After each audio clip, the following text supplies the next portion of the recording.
Good evening, everybody, and welcome to the first webinar of 2026 from the London ACES Hub. My name is Jonathon Tomlinson, and I'll be facilitating this evening's event, which is in partnership with For Baby's Sake. And the topic this evening is Changing Conversations, the Impact of Domestic Abuse on Babies and Children. Please feel welcome to use the chat. Say hello, let us know where you're coming from. We want to build a community of people who are interested in adverse childhood experiences. And while you're doing that, I'd like to invite the London ACES Hub operational directors, Chane Gruzitin and Joanna Oliver, to say hello and to welcome all of you as well. Hello everybody. It's so nice to be here with you. Really special. And welcome you to this moment that we officially open our 2026 event series in the London ACES Hub. Is extremely special for us because we have an amazing panel, really close to our heart, that is Amanda and Judith, our long time members of the London ACES Hub, totally committed to the ACE movement, and our amazing Jonathon, who always brings his health insights out as an extremely inspiring GP, and I'm sure that Jonathon will help us hold this space together. The London ACES Hub is a network, so we are so glad that you are here with us. We are committed to raising awareness of adverse childhood experiences, trauma, responsive care, and resilience building. So welcome again. And I pass on the word to my partner in positive change, Joanna. Over to you, Joanna. I like that. Hello, everyone. Really lovely to have everybody here.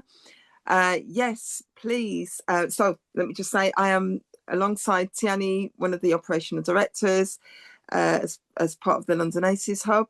And what we'd really love is lots and lots of engagement. Let's make this live. Obviously, we've got lots of brilliant information being shared this evening and insights, but your engagement is what will make this kind of come to life. So please use the chat facility and share with us. Also, if you are on social media, if you could please post about us. We're really, wanting to share, raise awareness, or spread seeds and make sure that everybody knows about the importance of being ACE aware. So if you could share on your social media, if you could tag both organisations, For Baby's Sake and London ACES Hub, that would be fantastic. Thank you so much. And alongside Tiani, I'm going to be looking in the chat to hopefully see lots of engagement. Thanks very much, guys. We'd like to remind you all who are here that the event is recorded and a version will be available to all of you and to the public afterwards. So please be mindful of this when you're using the chat and the Q&A. If you feel that it would help to anonymize yourself, then you're welcome to do that. But please do engage, and we'll be looking through the chat to select questions for our presenters this evening. We know that we can count on you to create a safe and caring space this evening. We want everyone to be able to connect and learn together. Today's topic of domestic abuse in young parents may bring back challenging memories for some of you. It could feel triggering. So please prioritize your own self-care as well if needed. We'll be sharing resources at the end of this evening's presentation to support you. We know that there's so much expertise in our audience tonight. We really value that as well. So now I'd like to introduce our speakers. Amanda McIntyre is Head of Impact and Evaluation and a member of the leadership team at For Baby's Sake Trust. She led the development of the For Baby's Sake programme, supporting parents to break cycles of domestic abuse and give their babies the best start in life. Amanda champions evidence-based practice and contributes to the Domestic Abuse Core Outcomes Set steering group, with a focus on trauma-informed outcomes for babies and families. Amanda has also been a big support and a proactive member of the London ACEs Hub since its early days. Judith Rees has been our Chief Operating Officer at the For Baby's Sake Trust since 2015, following a 33-year career in the NHS spanning nursing, midwifery, public health and safeguarding. She holds an MSc in child protection and child welfare, and she's passionate about trauma-informed whole family responses to domestic abuse in the perinatal period. Judith is also safeguarding lead for the London ACEs Hub. So we'll first hear from Amanda on breaking the intergenerational cycle of domestic abuse. Amanda, over to you. Good evening, everyone. It's just wonderful to be here. I can't tell you how much I've gained from the London ACEs Hub since I've been a member, and I'm sure Judith would say the same. So we are thrilled to be presenting this webinar in partnership with the London ACEs Hub. Our theme today is changing conversations about domestic abuse and the impact on babies and children. And we hope this webinar will equip all of you to have the conversations that we really need to have in order to change and reduce the impact of domestic abuse in this country. Our workshop aims will include looking at domestic abuse and its impacts. We will look at different forms of domestic abuse because it really is wide-ranging. We'll look at the long-term effects that can occur from domestic abuse on children's and adults' health and development. And in a solution-focused way, we'll identify some strategies for supported intervention and share some tools. And the London ACEs Hub loves collaboration and loves networks. So it's so important to us that this webinar will help to promote team working, collaborative working across the sectors. As Jonathon said, your safety comes first. So please always take care of yourselves. You know, we know the prevalence of domestic abuse. I can't imagine there's anyone in the country really who isn't touched by it in some way, through people they know or through their own experience. So please, please look after yourselves. And actually, we'd like to begin by asking you in the chat if you could share the chat, use the chat function to share one thing that made you smile recently. So have a go, everybody. We can't wait to see what you've got to say. Some things coming through. Oh, look, apple blossom in the sunny weather. Voting this morning, that's excellent. The sunshine. Yes, we need more of it. Chocolate magic stars. Brilliant. Well, I think I'm going to let you keep on going with that. Yep, everyone's enjoying the spring. Oh, the Bahamas and trips. Oh, and family. I visit a new baby. Well, that's a brilliant moment for me to move on as you keep going with your joys. Come on to the vision and mission of the For Baby's Sake Trust. So we're inspired by a vision of a world where babies and children grow up free from the harm of domestic abuse. And our contribution to that is to provide and promote therapeutic, trauma-informed support that breaks the cycle of domestic abuse and gives babies the best start in life. And you can see there the strong alignment then with the agenda and mission of the London ACEs Hub. I'm going to begin by sharing a film. This is one family's journey into our For Baby's Sake programme. Really look at it broadly though and see the hope and see the reality that with the right kind of support, parents really can break the cycle of domestic abuse and give their baby the best start. Thank you. The first few years are so important. Who you are as a person is set up in those first few years.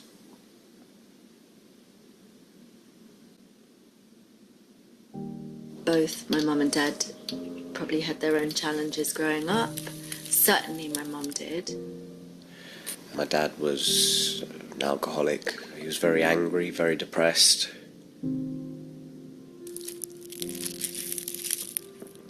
Things were good and then they'd be bad, and there was a lot of instability.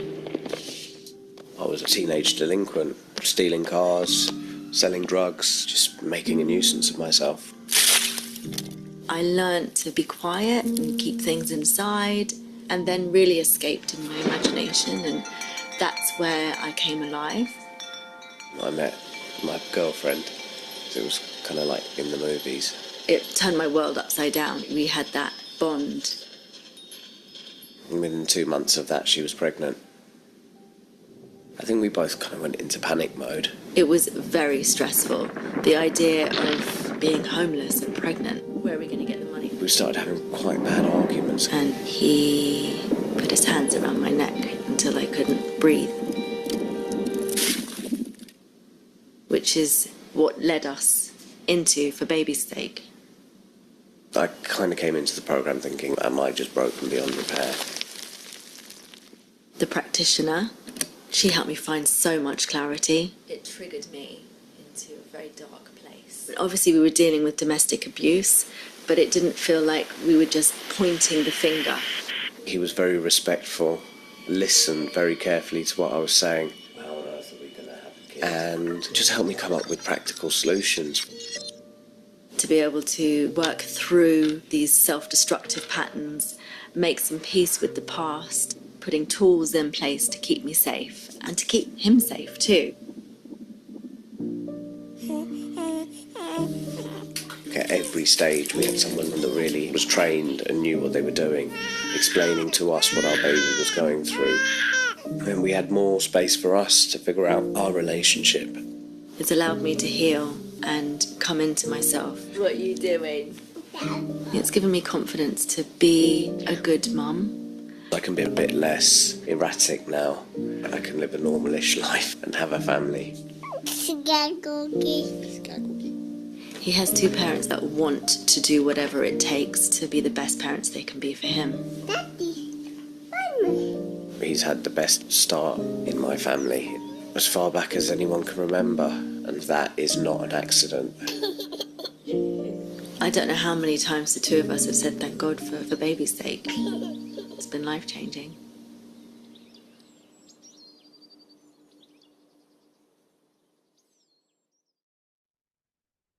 Thanks.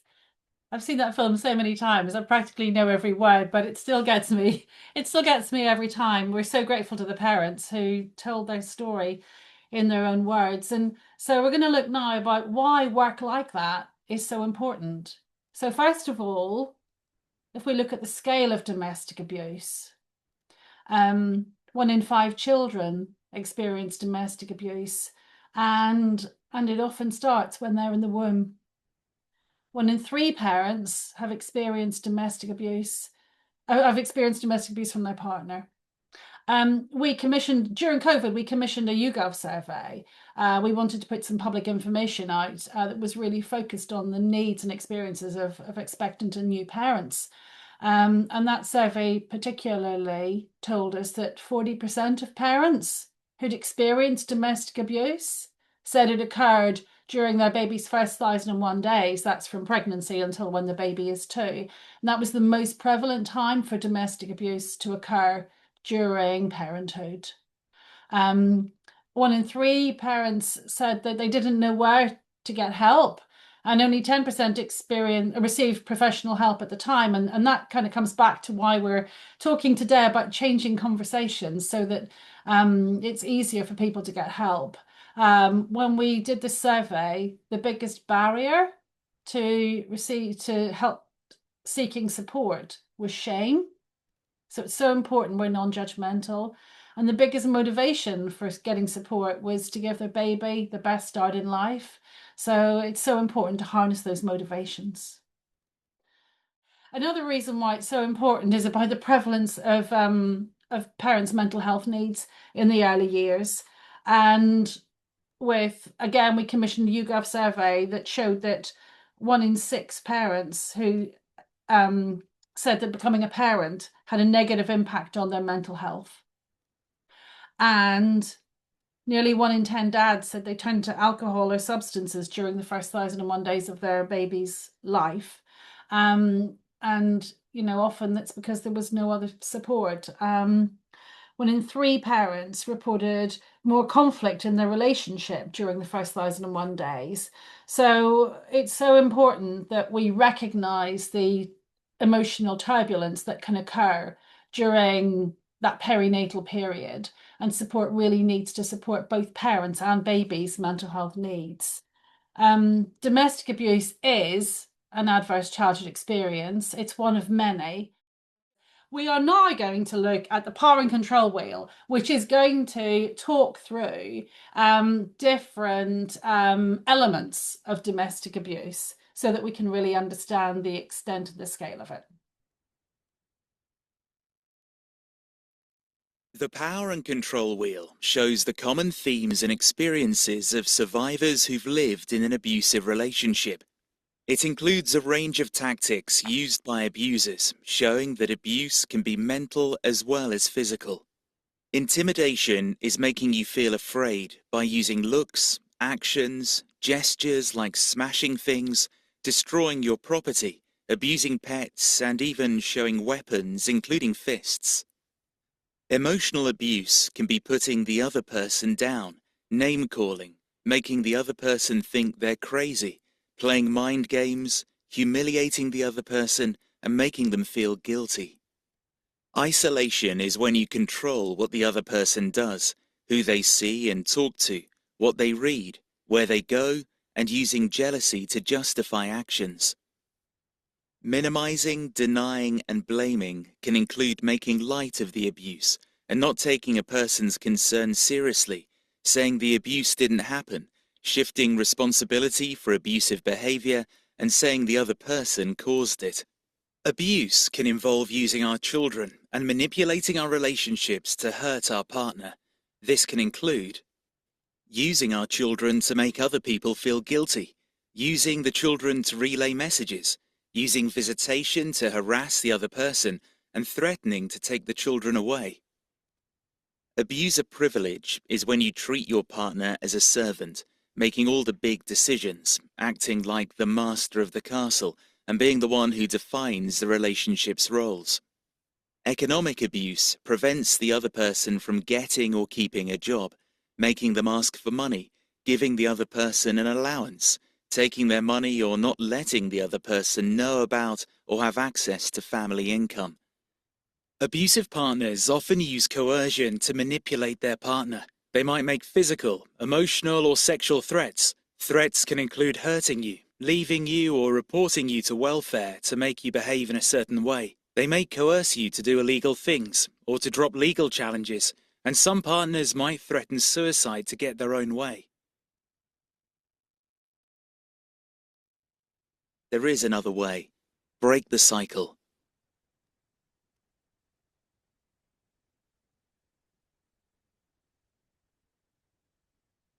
When you watch that wheel, you can see the breadth of domestic abuse experiences. It's so much more than physical violence. And the bits that kind of get me every time I hear this are the emotional abuse and the coercive control, and including the manipulation of children as part of the abuse. Looking at parents' mental health in the early years, as I said, we commissioned a YouGov survey to understand parents' mental health needs perinatally. And you can see from these stats that half the parents said they experienced a rise in mental health challenges during their baby's first 1,001 days, from pregnancy until when the baby is 2, and that 1 in 6 parents said that becoming a parent negatively affected their mental health. Even more parents actually said that it was a combination of both, some improvements in their mental health and at the same time some harms to their mental health. And you can see the stats there about coping mechanisms and also more conflict. So it shows the importance of taking a trauma-informed and mental health aware approach to responding to domestic abuse.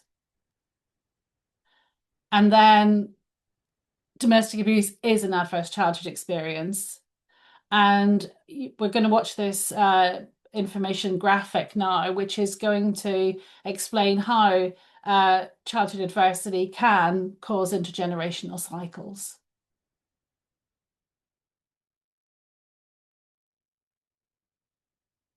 Adverse childhood experiences, also known as ACEs, are stressful events occurring in childhood. Traumatic events of the earliest years of infancy and childhood are not lost, but like a child's footprints in wet cement, are often preserved lifelong. Time does not heal the wounds that occur in those earliest years. Time conceals them. They're not lost, they're embodied. The root of many physical, mental, and emotional conditions can stem from childhood. Exposure to multiple traumatic events will have implications on how an individual might live their life. Our behavior, thoughts, and feelings may be linked to these unacknowledged traumas and can create emotions such as shame, worthlessness, feelings of depression, and anger. Dissociation is a natural response to traumatic experiences.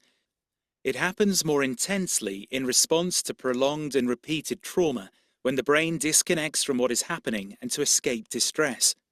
When this occurs, we can subconsciously create fantasies, our basic capacity underlying and shaping our thoughts, dreams, symptoms, and patterns of defense. Emotional vulnerability for many people can bring up feelings of being exposed, judged, fear of being hurt, humiliated, and shamed. Infancy and early childhood are developmental periods when emotional development is particularly malleable and highly affected by trauma exposure. Unhelpful coping strategies may be adopted to deal with unresolved issues, resulting in feelings of worthlessness, loneliness, and a fragile sense of self. Fear of being unlovable is a shame-based fear of being unworthy of love. A coping mechanism for not feeling worthy of love would be to distance ourselves from loving relationships of any sort. Unfortunately, the cycle continues if trauma isn't processed, resulting in emotionally unavailable parenting. Through acceptance, empathy, and a therapeutic relationship, as well as an opportunity to tell our story and process our trauma histories, we can begin to look inward to discover what is required to support recovery, sustainable change, and the opportunity for future generations. There is another way. Break the cycle. And thank you. And just as the London ACEs Hub mission will emphasise, the more we understand adverse childhood experiences, the more we can work together to break the cycle. Think back to the film and the mum saying that work allowed her to heal and come into herself as an adult and as a parent and for her baby. And that's what we want to expand and see more of. We're now going to look at some of the impacts of domestic abuse on babies starting in the womb.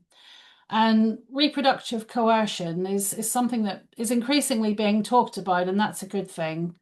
And that can include coercion that can lead to a pregnancy, coercion that can prevent a pregnancy. And it's so important that we understand and help people to address and prevent reproductive coercion. And if we turn now to the impact of domestic abuse on babies and unborn babies, the neuroscience is more and more understood and helpfully more and more discussed. And that tells us that early experiences and interactions really do shape our brain development. They shape how we develop cognitively, socially, and emotionally. And these form the foundations for lifelong health and well-being. That's physical health and emotional health. Some of the impacts of domestic abuse on babies and unborn babies include birth outcomes such as low birth weight, miscarriage, prematurity, and also babies born hypervigilant as the brain and endocrine systems are set to red alert through trauma. And the next slide shows a visual of how actually toxic stress can have an impact on babies in the womb. And the science shows that this transmission of toxic stress can affect not just the baby, but even the grandchildren of the mother. So it's really important that we work together to break those intergenerational cycles. And then if we look at some of the impacts of domestic abuse on children, right from the early years and growing up, we can see some immediate reactions, including anxiety and worry and separation anxiety. You can see a lot of different kinds of worry actually on these slides. And then physical challenges like sleep problems and nightmares, and then that increased hyperactivity, which can then lead to anger and aggression. Remember that children's behavior is their communication, so we need to be trauma informed about that. And then if we look at some longer term effects, as children's emotional difficulties and behavioral problems continue, there can also be physical health problems leading into adulthood, and then more trauma-related symptoms such as hypervigilance. And Safe Lives, a charity with whom we work in partnership a lot, they had a report that showed that a quarter of children who were exposed to domestic abuse exhibit abusive behaviours after the abuse has ended. So what does the trauma-informed response to domestic abuse look like? Healthcare settings are critical. Antenatal care, it's a time when parents are in touch with healthcare professionals, and it's a great opportunity actually to identify the domestic abuse. The cases can remain hidden because of fear of disclosure, and the father, and lots of research shows the fathers can be invisible. Early intervention really does matter. So the more we can do to support parents in this perinatal period, the better. Because also we're harnessing the motivation of parents at that time to give their baby the best start. And also, as we say there's a generational impact. We're affecting the baby's emotional development, attachment, and future relationships. Supporting the neuroscience, we find that mums and dads both find it really helpful to understand the neuroscience. Understanding how babies' brains develop really does empower parents to make deep changes in their lives and break the cycle. The relationships between cognition, brain architecture, and learning are tied together, and understanding the importance of emotional health as an essential foundation for cognition and learning can help parents and professionals to develop that environment that is conducive to learning. There's a big emphasis now on good level of development in school. Well, actually, it starts earlier than that. So do share the neuroscience. And then if we want to break cycles of domestic abuse, it's so important that we work with the parent who's using the abusive behaviour. And we want to share some transferable lessons for how we do that. It's important to take this ecological model and to look at the individual and the relationship and the community and the societal factors that can affect someone's behaviour. If you take a non-stigmatizing approach to a discussion with someone about their boy code and what they learned about growing up and what it meant to be a boy and a man, and do the same actually with women, what it meant to be a girl growing up, that can really help to unlock some reflection about what people want to do to change their behaviour actually. A trauma-informed approach starts with stabilisation and emotional regulation work to support safe conditions for therapeutic work. We certainly find that the deeper therapeutic work makes all the difference, supporting someone to create a safer and a more secure sense of self, and to make those connections between their adverse childhood experiences and what they felt then and now really does help to achieve transformational change.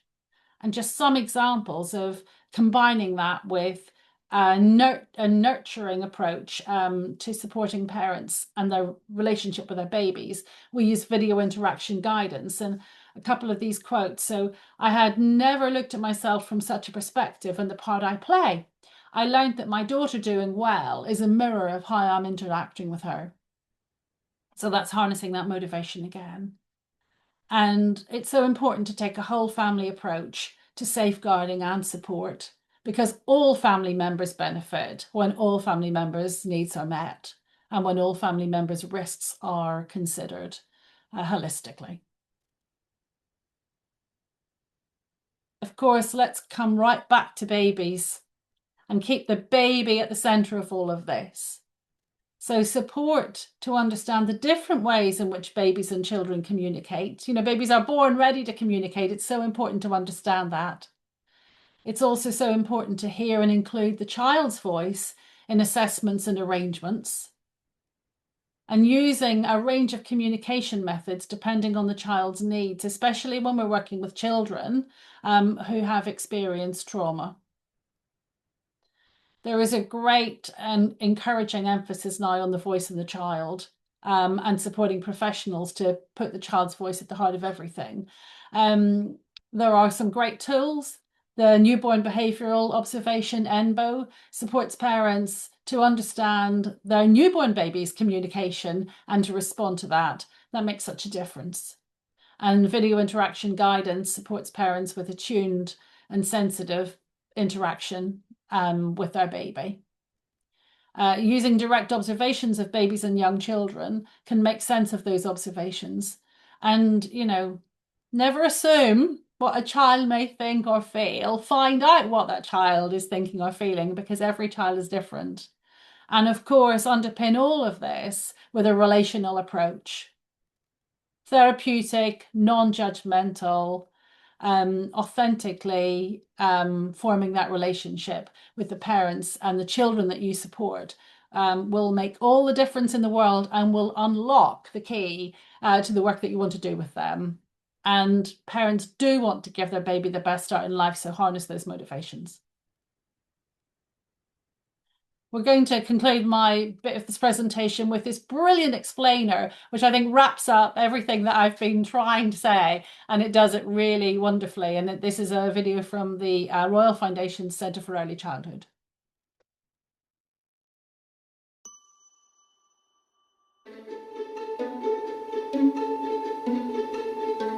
Throughout our lives, our brains play a role in everything we do. They are responsible for our thoughts, feelings, and emotions, for the choices we make, the way we treat others, how we cope with life's ups and downs, make friends, and fall in love.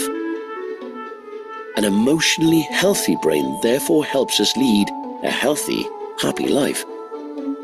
And when you add it all up, that's what shapes our future society.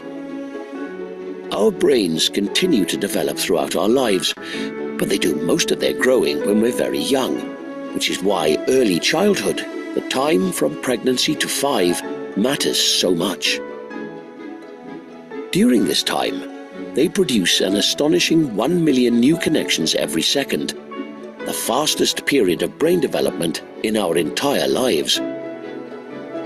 You might think that this happens automatically, according to a set of instructions.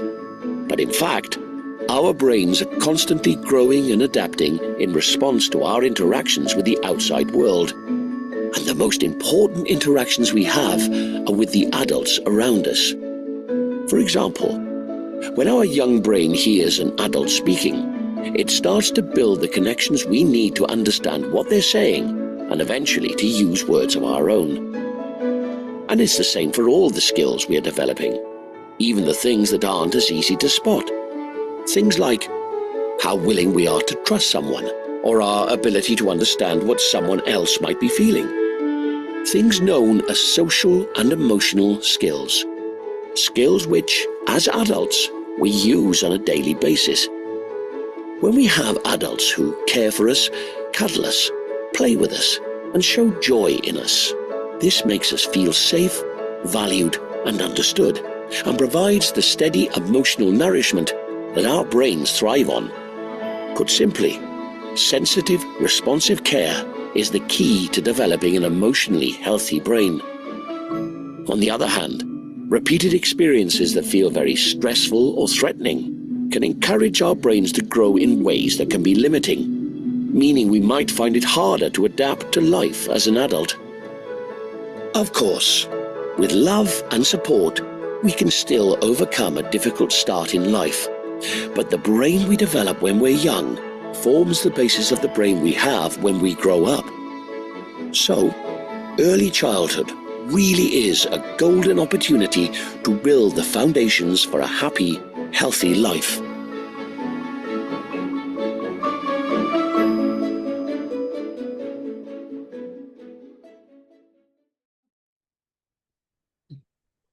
Amanda, thank you so much.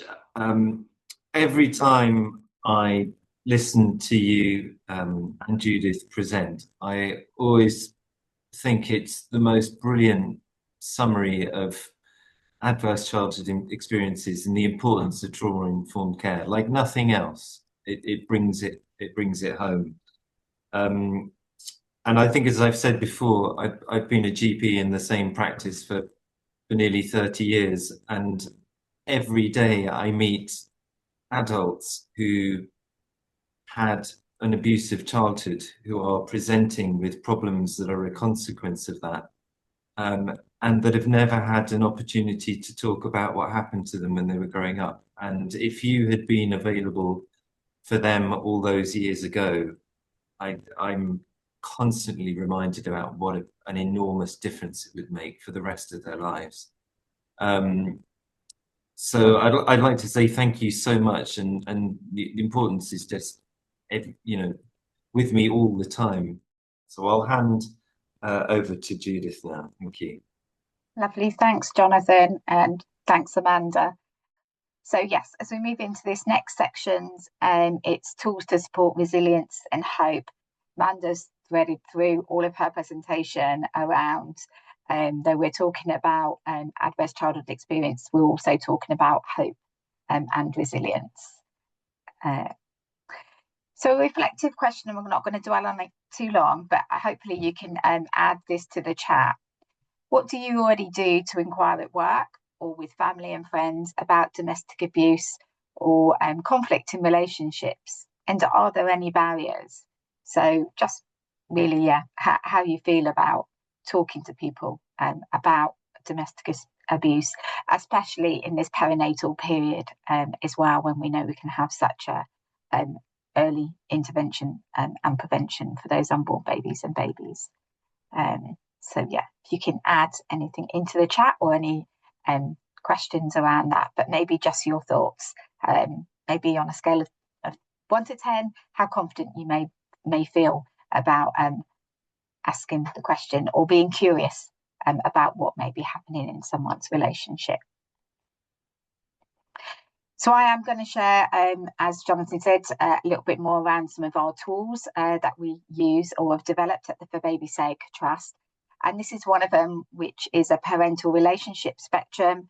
You will get all the links to these resources and they're free to download from our website. And this one really shows the range or the spectrum from a healthy relationship through parental conflict to domestic abuse, and what might be happening in that situation. But also let's think about what's happening for that baby and child along that spectrum as well. What's really helpful about lots of our resources, we feel, I hope you feel too, is they're A4, but on the reverse, there's really helpful tips about how to open up those conversations where there's conflict or domestic abuse in a relationship. They're all underpinned by motivational interviewing and active listening techniques, which really builds into the intrinsic motivation for parents wanting to give babies and children the best start. So rather than asking around domestic abuse, asking about the relationship, does it trouble you? How safe do you feel at home or in your relationship? And where is the joy in your life? These questions often open up those conversations and help you to support that parent to go on the right pathway of support that they might need, especially whether it's parental conflict or domestic abuse, because those pathways can look very differently. And one thing to say is, what would your child say about life at home? Often by helping the parents reflect on what's going on for their children will help them seek the support that they need. So please do go and have a look at that. Amanda's touched on this a little bit, but really it's about what disrupts the disclosure pathway, what prevents parents from reaching out for the support, whether they using abusive behaviours or whether they're experiencing the abuse. Often it is the stigma, the shame, the blame and guilt. Domestic abuse happens behind closed doors often, and also for parents, it happened for children. Parents now, when they were children, it happened behind closed doors and they were silenced and not able to tell anyone, which we know builds those layers of shame, blame and guilt.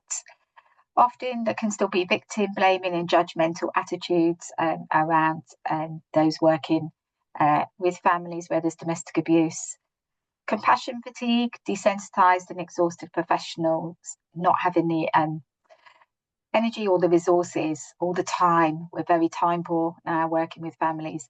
So to be able to be curious about what's going on.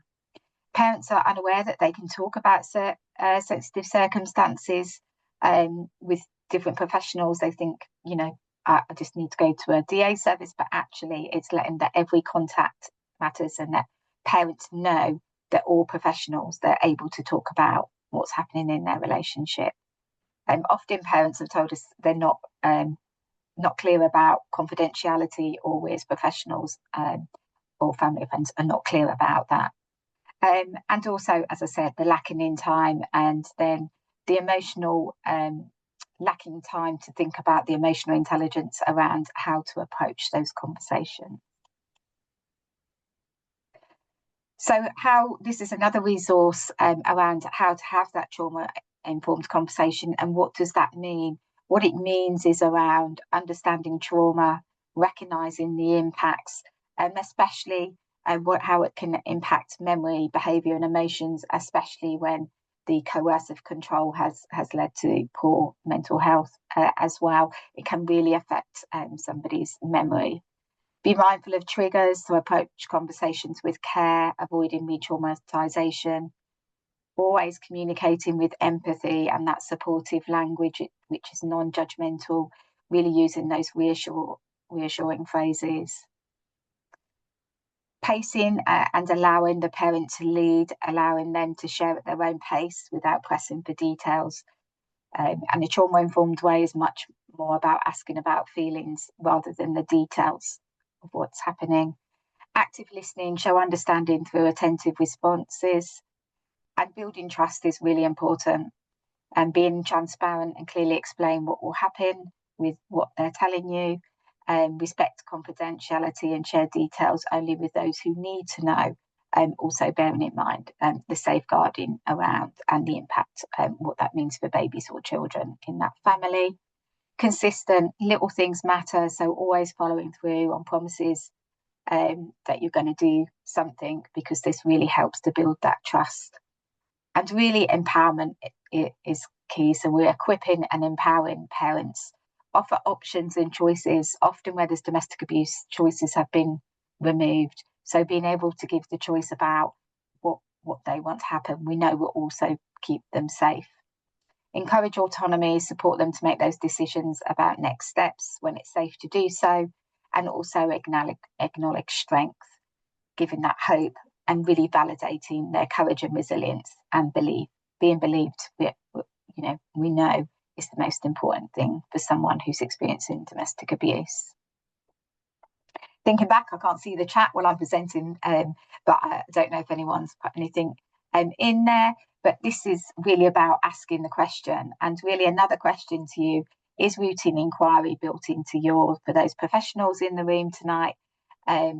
Is that in your practice? How can we enhance routine inquiry and making every contact count? Is by privacy, creating a space and opportunity to talk to each parent separately. Really important in the antenatal phase to be able to speak to the mum separately, but also to the dad as well. Clearly understand, or the birth partner, clearly understanding and explanation of what domestic abuse includes, there is still people who think that if they've not been hit, if it's not domestic violence, if it's not a violent, then it's not domestic abuse. So it's really being clear what coercive control is and what that may look and feel like. Again, those open questions with a non-judgmental response. And as I've said, validating experiences. So again, this is just a quick sort of tool that you can use to think, am I creating all of these opportunities? Just going to play a short poem. That is a poem that you'll probably recognise when it gets going, but we've made it into an animation about if a child lives with.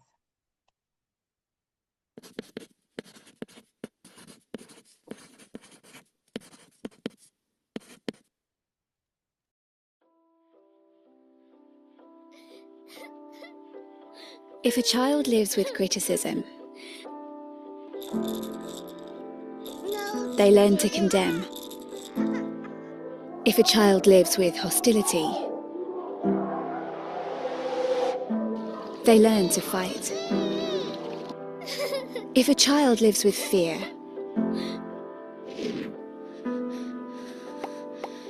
they learn to be apprehensive. If a child lives with jealousy, they learn to feel guilt. If a child lives with tolerance, they learn to be patient. If a child lives with encouragement, You're doing a great job. they learn to be confident. If a child lives with praise, they learn to be appreciative. If a child lives with acceptance, they learn to love. If a child lives with approval, they learn to like themselves. If a child lives with recognition, they learn that it's good to have a goal. If a child lives with honesty, they learn what truth is. If a child lives with fairness, they learn justice. If a child lives with security, they learn to have trust in themselves and others. If a child lives with friendliness, they learn the world is a nice place in which to live.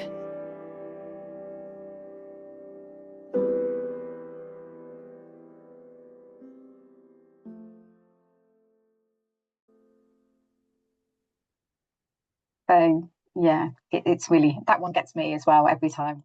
And so let's create for those parents that we're working with that they, you know, are able to create that warm space so that their children, babies' children, grow up with that positive sense of self that Amanda spoke about earlier. And again, we're sharing that resource so you can share that with the families or with the teams that you're working in. This is just to point to those explainer series, that lovely film that Amanda ended on. And we've worked with the Royal Foundation to embed these into the For Baby's Sake programme. There's 7 films and they all come with an explainer, you know, about how to embed and share with parents so that they really understand, you know, sharing the science. We need to support parents to be able to have the information that we have as professionals. So yeah, they were a really great resource. So they will be in the resource pack that we send out as well. This is just one of their short ones that explains their social and emotional development for children. As adults, we often think that learning looks like this. But actually, the most important period of learning in our entire lives looks like this. The time from pregnancy to the age of 5 is when we begin to develop the skills we need to do things like managing our emotions and nurturing our relationships. During this time, the way a young child develops is shaped by the adults around them. Across thousands of little interactions during these vital years, we are helping them to develop the skills they'll need to function and thrive in this world, laying the foundations for everything that will follow. In these short videos, we'll unpack some of the most important ways that adults can support a child's social and emotional development. Because what can seem simple or even silly at this age has the power to be life-changing.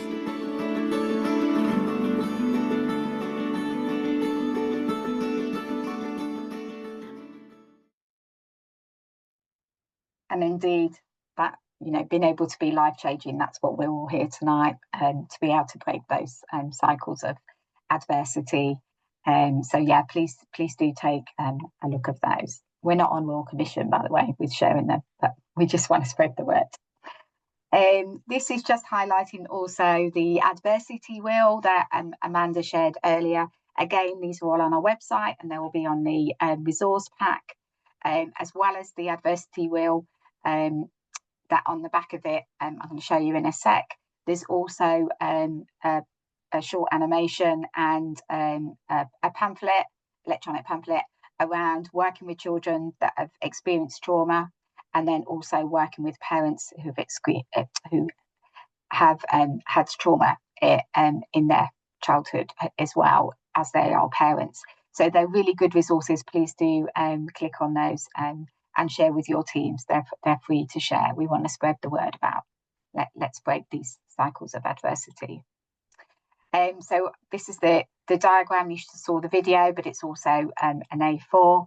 And again, on the reverse of it, it really shows the using that MI again, how to open up those conversation with parents that may have trauma history. So do you ever have thoughts, feelings, behaviour patterns that bother you, but you've been unable to figure out? We know the body keeps the score. So really opening up those conversations in that way, rather than asking, about past experiences. It's about those feelings and connecting. So please do take a look at that and print off. But it really helps to give confidence when we're working with those with trauma histories. So we're about hope, as well as, really upskilling professionals and parents and families. It is around those building blocks for resilience and hope. So at For Baby's Sake, we actively support the development of resilience in families to improve the emotional regulation, because we need parents that are emotionally regulated in order to support their babies and children's emotional regulation, and really achieve that increased sense of self and become the best parents they can be. A person. Resilience is the process of adapting well in the face of adversity, trauma, and tragedy or threat. And we know research has evidence that resilience is ordinary, not extraordinary. Resilience increases self-esteem and an internal sense of worth and competency, a sense of self-efficacy, a sense of mastery and control, along with an understanding of personal strengths and limitations. And resilience is not an inherent trait that one has or doesn't have. It involves behaviours, feelings, and actions, and it's never too late to grow resilience in adulthood, but also for children too. And what does it need? It needs a secure base, which is run through the themes of our presentation this evening: good self-esteem, an internal sense of worth and competence, and a sense of mastery and control, along with an accurate understanding of those personal strengths and limitations. So a sort of summary there about what's needed. So, and that's what we, want to, when we're talking working with parents, is talking about adversities. It's always the antidote. So where are your strengths? Where's your resilience? And what factors you can speak about with that. That's just touching on resilience, because it's really, really important that we build that into our conversations when we're talking about ACEs. Just another resource to look at, to hop over to our website, is Safer Beginning resources and films around domestic abuse that we made with the Safer Beginning project with 16 other partners and with the voice of parents. Is my relationship abusive? Who should I tell? What will happen if I tell someone? Is my behaviour abusive? So these are really powerful films. You'll find them on our website, but also they're available in the Baby Buddy app that is part of Baby Zone now, that used to be Best Beginnings. So yeah, please go and find them, but they are easy to find on our website, and they really help to professionals to understand and parents these different aspects. As I come to conclude, what's really important is when we're working with ACEs, domestic abuse, is emotional safety planning. And so we've also developed a tool free to download on our website, is our emotional safety plans, which are an empowerment and self-agency tool for anyone preparing for pregnancy, birth and beyond, and quite beyond. They can be adapted, and they can be used with expectant parents and professionals to record what they may need to feel emotionally safe. And what's great about these is they're not the physical care plan for a birth plan, couldn't get the words out there, birth plan for in pregnancy, but they're about thinking about what somebody needs emotionally to keep themselves safe. Really important for both parents, especially those that have trauma histories, or where they may be using harmful behaviours, because then if they've had a conversation and they're able to identify what they need to do, what support they need, what their triggers might be, they're more likely to be able to regulate their emotion, especially in that important time between pregnancy, birth and beyond, keeping everybody safe, emotionally safe, but also physically safe. And there's a QR code there to scan, but they are again in the resources. You can print them off, or they are fillable, that you can type text into them. Their idea is that they're used with just not lots of words, but emojis or drawings, so that they're accessible for everyone.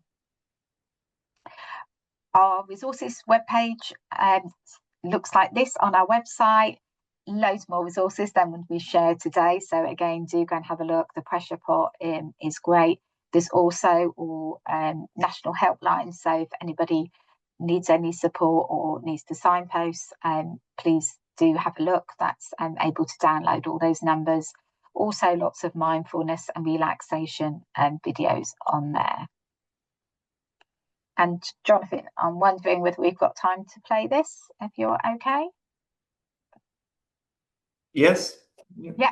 Okay, let's just finish with this before we move into our questions, because it's really important that we stabilise when we've been talking about trauma and domestic abuse.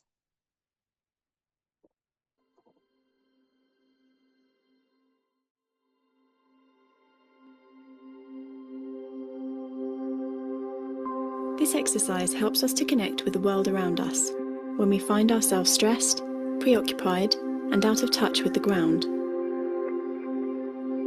It takes only a few minutes and can be done anytime, anywhere. Remove your shoes.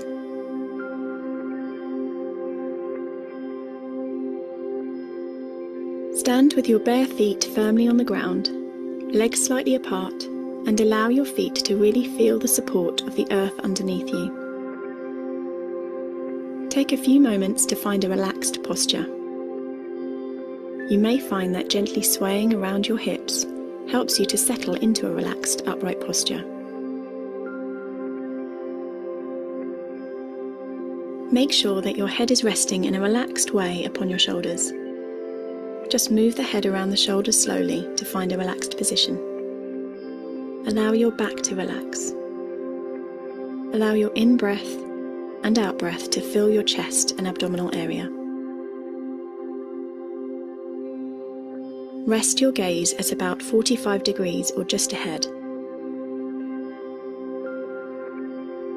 Now place your attention firstly on your feet, and then on the earth beneath your feet. Just feel the earth. Imagine that your feet have invisible roots pushing down into the earth. Push these roots as far as you can go. Imagine now that your roots are contacting the fresh green energy of the earth. Allow this fresh energy to rise up through the roots into your feet. Now allow the earth energy up through your feet into your legs, up into your pelvis, belly and abdomen.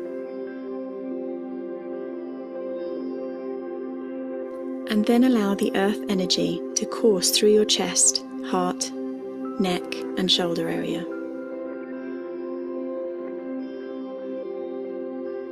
Cup your hands together at the area of your heart and allow it to be refreshed. You may wish to leave this exercise there. If you wish to continue, one option is to remain standing with your hands cupping your heart area and to focus your attention at the top of your head. Now imagine the energy from above entering through the top of your head into your face, neck and shoulders, then flowing down into your chest and meeting up with the earth energy at the place of the heart. Just spend a few minutes being aware of the connection between the energy flowing above and below you.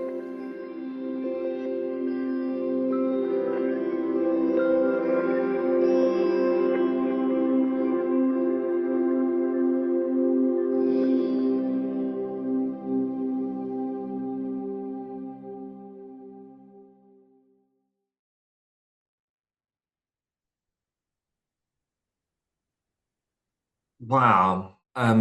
Thank you very much. I don't know how many people in the audience did that, but I did, and that really works. Thank you. That was brilliant.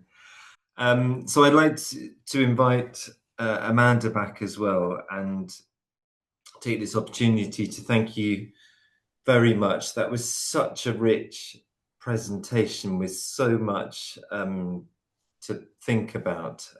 I'd like to recommend the chat where Chane has put lots of resources for this evening's presentation.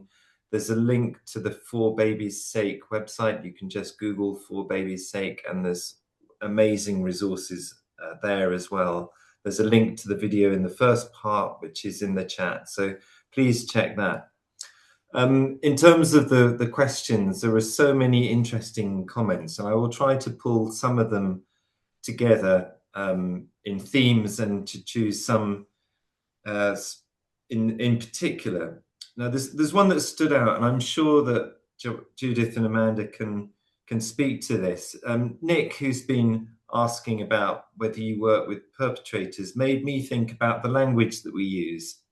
And there's a very good Q&A on your website. And one of the questions there is, why don't we use the words perpetrators and victims? And perhaps you could explain that to us all. Thanks. Amanda? So it's so important that we find language that is going to support help seeking and that is non-shaming, non-stigmatizing. And so we prefer to talk about those who experience domestic abuse and those who use abusive behaviors or those who cause harm. And also kind of, if I can pick up a related question in there, which was something, I think there was a question in there about overcoming the barriers of shame and embarrassment. You know, we think it's a lot easier for to invite somebody, would you like support to bring an end to domestic abuse? Would you like support to break the cycle of domestic abuse? Would you like support to address what's going on in your relationship? I think that's much easier than asking somebody, you know, is there a problem with domestic abuse, or, you know, is domestic abuse occurring? So I think everything that we can do to break down those barriers. Judith, you might want to pick up some more from where I've, you know, from where yeah. I mean, we use that language just because of what Amanda said, but also, it doesn't mean that we don't work with that person, especially who's using abusive behaviour or causing harm, that they take responsibility for their behaviour and accountability, that they are causing harm. But also, we're able to work with them as a victim of their own childhood. Many of the parents that we work with have grown up in homes with domestic abuse as well. And so it's looking beyond the label. But if we can help to not have a label in the first place, it means it's one barrier, like Amanda said, to break down. So yeah, hopefully that answers your question. And I suppose it's a question back is, what do you think about using the different language? How does it feel? Or yeah, was it Nick? I missed you. I didn't see the question, but there's another question in there. Well, Nick's thinking about that. Joanna Bernard and a couple of others mentioned, what do you do about the fear that parents have of social services coming in and maybe removing the child if they disclose domestic abuse? Yeah, so there's many cases, and that is often a fear around disclosing around domestic abuse as well, which is why it's so important to have programs like For Baby's Sake that's working, giving support to both the mother but also the person causing harm, because they can manage risk much more. I don't know that case, but it would be with someone not seeking help for that domestic abuse, but without victim blaming. So it's difficult to answer the question without knowing all the details. But it's not the fact that there's domestic abuse that a child would get removed from a mother's care or a father's care. It would be around them being able to be honest and get the support they need to safeguard themselves and the baby as well. But much more important, if that person causing harm, the partner or the father of that baby, is also getting support to break that cycle of domestic abuse and get the support that they need as well. But very often, like in Amanda's slide, fathers are invisible and not included in the assessments, and this is when then it's harder to assess risk. So that's why we would say think father, include fathers in all of the assessments. And it was cited in the Myth of the Invisible Men report as well, the really importance of that, especially in this perinatal period we're focusing on. Yeah. Thank you. And just adding to that, we know this is a fear. And so as professionals, if we know this is a fear, then we can work with that in mind. I think also the more we can support parents to voice their fears and then to harness their motivations, the more we can work to help safeguard the whole family and to support the family. The hidden fears are the things that prevent us from taking action in our lives. So that therapeutic relationship, that non-judgmental relationship, that safe space where parents can voice their deepest fears is actually the best way to try to start the work that is going to achieve the best outcomes for everyone. And that's not always, by the way, that the baby does stay with the parent. So, we can't be, we've got to be realistic about the risk, but the more we can get everybody talking about what's really keeping them awake at night, the safer everyone will be. Yeah, and there was another question in there, Jonathan. I just saw it slide as I'm trying to look at the chat as well, around MARAC. Absolutely, in the areas we work across different regional teams across the country, the term perpetrator is still used, or perps. But for us, we still work with MARAC. But again, we're always trying to give our trauma-informed lens when we're working with other professionals about using that trauma-informed language to break cycles and break down that language barrier. There's a talking of language. There's a quick one. Enna Gadia asked if resources are available in different languages. Not currently, no, unfortunately. But many of them are quite simple that they would be able to be translatable. There's so many apps now to be able to do that. But no, I'm not sure about the Royal Foundation ones, actually. Yeah, I think some of them might be Yeah, in different languages, but not the for baby sick ones currently. Yes. There were a couple of questions in there, most recently from Heather, about the impact of neurodivergence, so ADHD or autism, in relationships where there are experiences of abuse. Do you have any information or thoughts about that? Do you want to go, Amanda? Or? You go. I think it's best. I think taking an operational view. Yeah. Yes, we do, and many of our parents that we've worked with are either neurodiverse in some aspect or autism as well. So what we do is adapt the program material, and because we have a trauma-informed therapeutic approach in the relationship, we're able to adapt the program to the style, what they need, how to break down components, or everyone's different, even if they're neurodiverse. So actually, by seeing the person who's in front of you, you can really get to understand. So our program is able to adapt in terms of shorter sessions, thinking about the setting.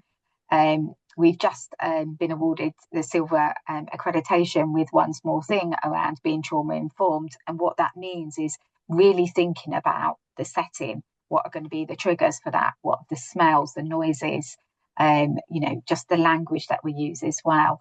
And we had some training from a great midwife around working with neurodiverse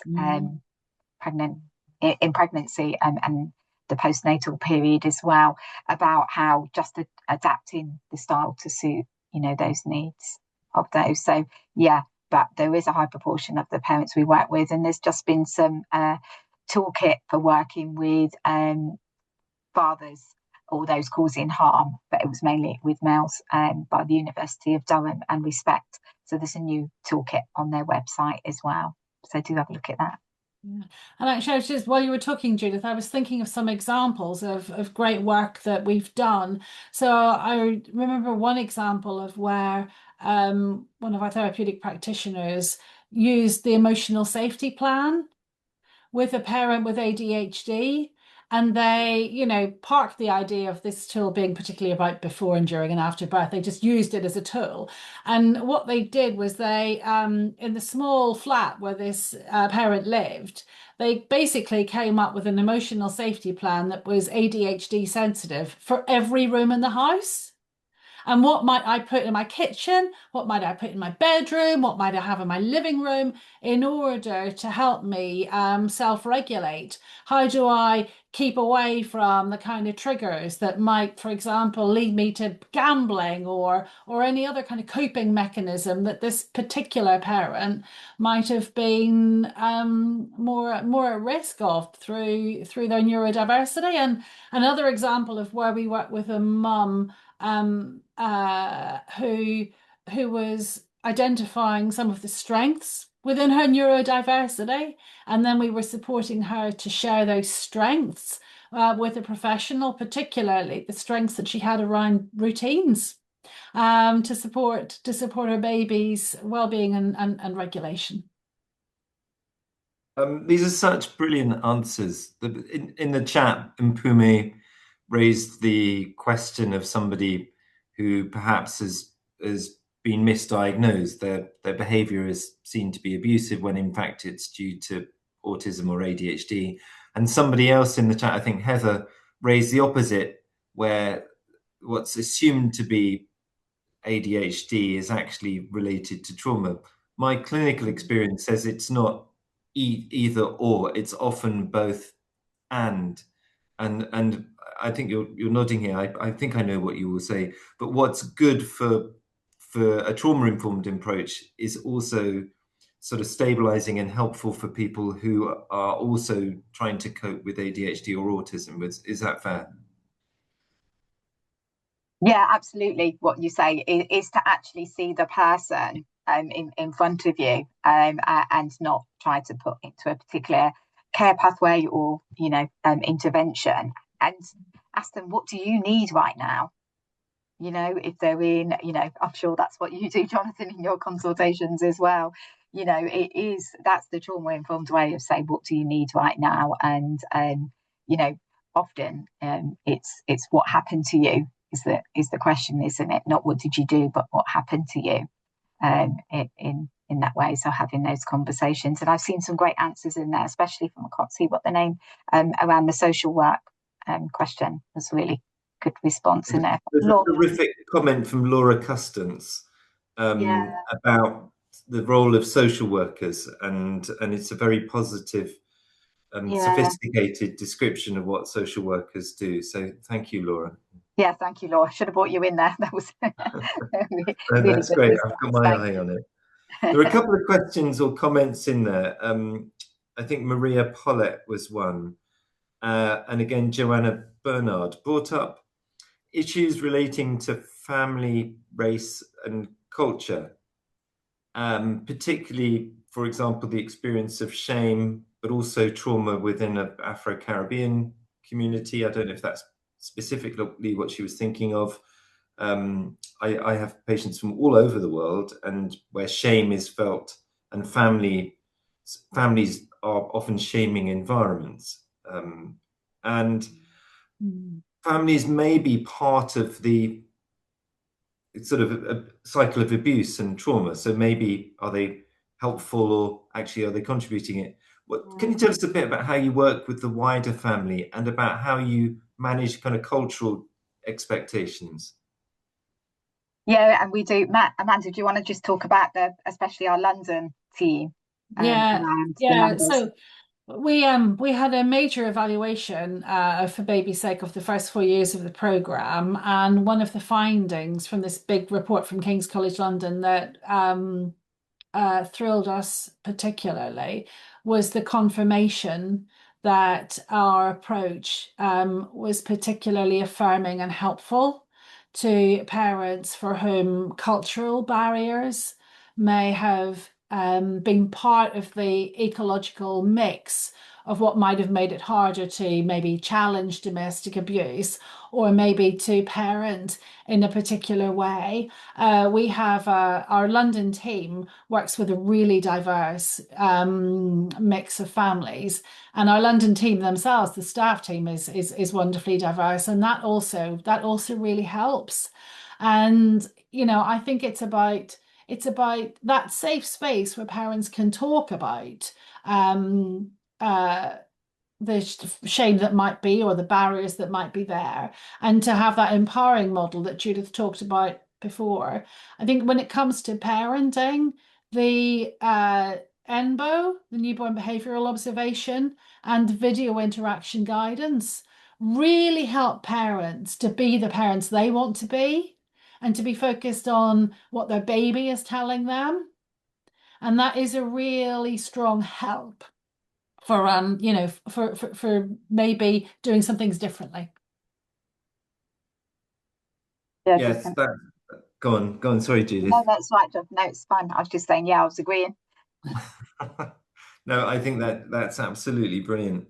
I train GPs and I get them to video themselves in consultations with patients, which they dread, but it's the most powerful and effective way of learning, is to see yourself as other people see you. So I'm so impressed that you do this.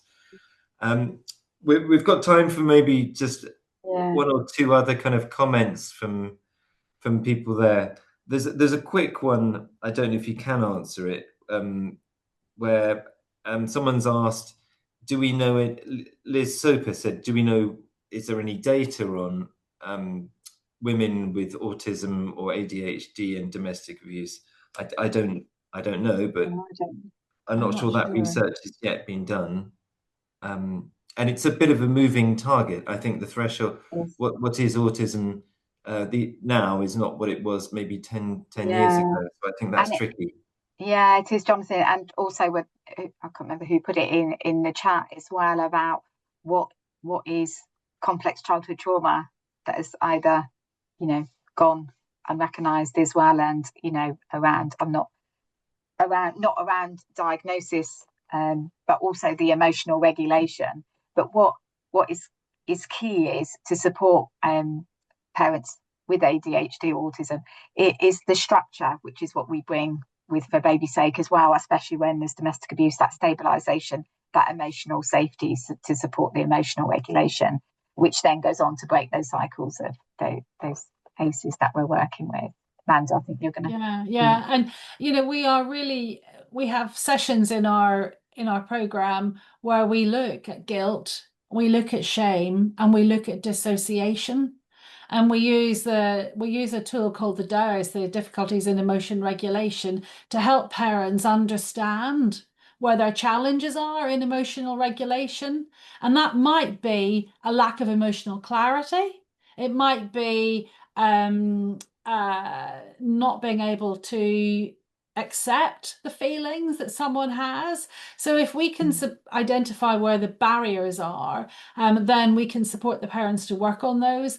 And, you know, there are the quotes that we get from parents about the light bulb moment, when they understand the impact of guilt and shame and they understand dissociation, then we see that transformation. And then the deeper inner child work, when we support parents to build a secure sense of self, that makes all the difference.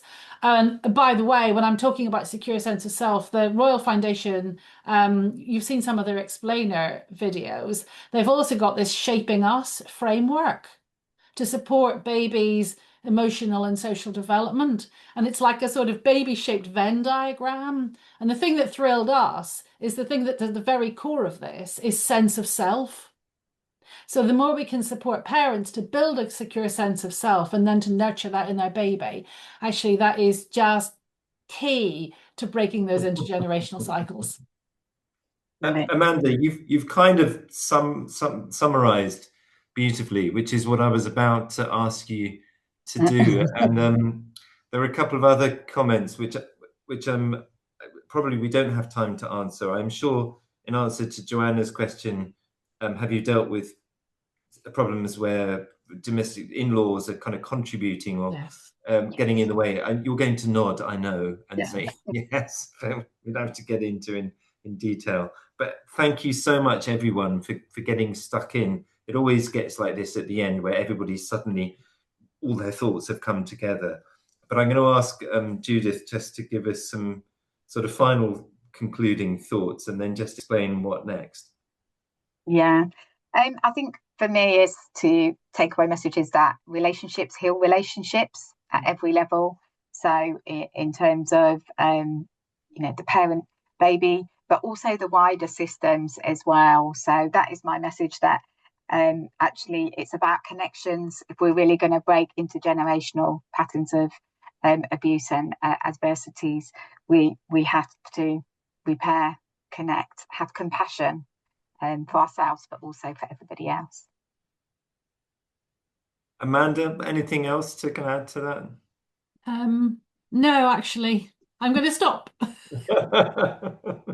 I want to thank you and say this is just a start for me. Like the thoughts are sort of raging, and I've been scribbling things down, and I've been all over your website, and I would really encourage everybody who's here to go to For Baby's Sake and get stuck in. It's such a brilliant, rich source of inspiration, material, and stuff you can just start doing literally straight away.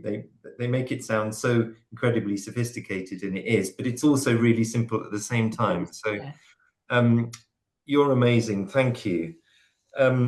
Everybody, please have a look at the chat for the resources. There's lots there. We will also send you CPD certificates to everybody who's registered. They won't come immediately, but they will come in the next few days.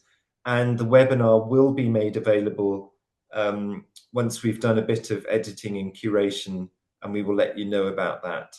The London ACEs Hub is entirely run by volunteers in our own time, on a budget of literally pennies. And every sort of donation that you give when you come to a webinar like this goes in supporting the software and making it possible to do these webinars and to connect people together. So if you'd consider upping your donation or making another or recommending us to your friends, it really does make a difference. Nothing is wasted, and you can tell we all love what we do, and it really makes a difference.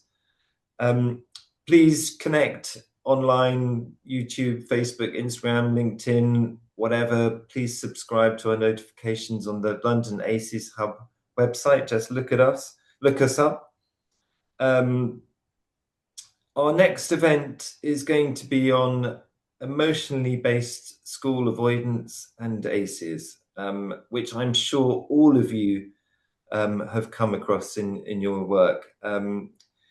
So please join us for that, and please spread the word and invite other people who might be interested. I'm so pleased to work at the London ACES Hub, and one thing that's really beautiful about it, and has come across every time we meet, is that everyone is an expert. Nobody is kind of in charge. Nobody holds all the knowledge. It's only because we have all these amazing different perspectives that we can do the kind of work that we do, and the trauma-informed care just needs all of us together to contribute to this wonderful work. So thank you, everyone, and especially thank you to Judith and Amanda from For Baby's Sake. Thank you to Chane and Joanna from London ACES Hub, and to all of you who've joined us this evening. Have a lovely rest of your evening. Thank you.